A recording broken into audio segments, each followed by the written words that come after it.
സമരവുമായി ബന്ധപ്പെട്ട് പോലീസ് ഉദ്യോഗസ്ഥനായ അബ്ദുൾ സലാം, ശശിധരൻ എന്നിവരെ തട്ടിക്കൊണ്ടുപോവുകയും വധിക്കാൻ ഗൂഢാലോചന നടത്തുകയും ആക്രമിക്കുകയും ചെയ്ത കേസിൽ ആദിവാസി ഗോത്രമഹാസഭാ നേതാവ് എം ഗീതാനന്ദൻ ഉൾപ്പെടെയുള്ള 4 പ്രതികൾക്ക് 5 വർഷം കഠിന തടവും പിഴയും കോടതി വിധിച്ചു.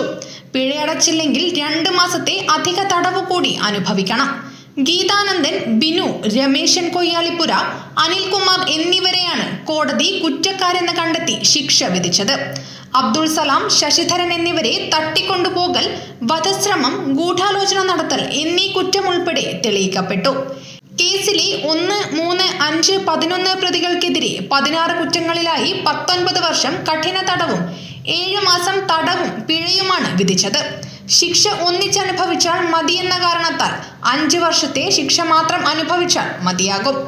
അതേസമയം പോലീസുകാരനായ വിനോദ് കൊല്ലപ്പെട്ട കേസിൽ ഗൂഢാലോചന തെളിയിക്കാൻ അന്വേഷണ സംഘത്തിന് കഴിഞ്ഞില്ല. ഇതുമായി ബന്ധപ്പെട്ട് തെളിവുകൾ ഹാജരാക്കുന്നതിൽ പ്രോസിക്യൂഷൻ പരാജയപ്പെട്ടതോടെ ഈ കേസിൽ പ്രതികളെ കോടതി കുറ്റവിമുക്തരാക്കി. മരിച്ച വിനോദിന്റെ കുടുംബത്തിന് 7 ലക്ഷം രൂപയും പരിക്കേറ്റ അബ്ദുൾ സലാമിന് 3 ലക്ഷം രൂപയും പരിക്കേറ്റ ശശിധരന് 2 ലക്ഷം രൂപയും നൽകാനും കോടതി ശുപാർശ ചെയ്തു.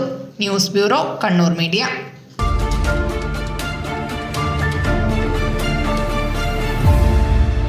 ശരി, പറയ്, എന്താ ഇങ്ങനെ പ്ലാൻ? കിച്ചൺ വർക്സും ഇന്റീരിയർ വർക്സും നമുക്ക് നല്ലൊരു ടീമിനെ ഏൽപ്പിക്കണം. പിന്നെ ഫർണിച്ചർ സുനിതയിൽ എടുക്കാം. അവിടെ ആകുമ്പോ എല്ലാ മോഡൽ ഫർണിച്ചറും അവൈലബിൾ ആണ്. മോഡേൺ വേണമെങ്കിൽ മോഡേൺ, ട്രഡീഷണൽ വേണമെങ്കിൽ ട്രഡീഷണൽ. ഇനിയിപ്പോ ഇമ്പോർട്ടഡ് ഫർണിച്ചർ വേണമെങ്കിലോ അതും സുനിതയിലുണ്ട്. ചേട്ടാ, ഫർണിച്ചർ സുനിതയെന്നാണെങ്കിൽ മോഡുലർ കിച്ചണും ഇന്റീരിയർ വർക്സും അവരെ തന്നെ ഏൽപ്പിച്ചാ പോരെ? അതിനവർ ഇന്റീരിയർ വർക്സ് ഒക്കെ ചെയ്യുന്നുണ്ടോ? ഒരു വീടിന്റെ മുഴുവൻ ഇന്റീരിയർ ഡിസൈൻ ചെയ്ത് ഫിനിഷ് ചെയ്യാനുള്ള സ്പെഷ്യലൈസ്ഡ് ആൻഡ് എക്സ്പീരിയൻസ് ടീമും സ്വന്തമായ ഒരു മാനുഫാക്ചറിംഗ് യൂണിറ്റും ഉണ്ട് സുനിതയ്ക്ക്. ഇപ്പോൾ ഏത് ജനറേഷന്റെയും ഫേവറേറ്റ് സുനിത ഫർണിച്ചർ.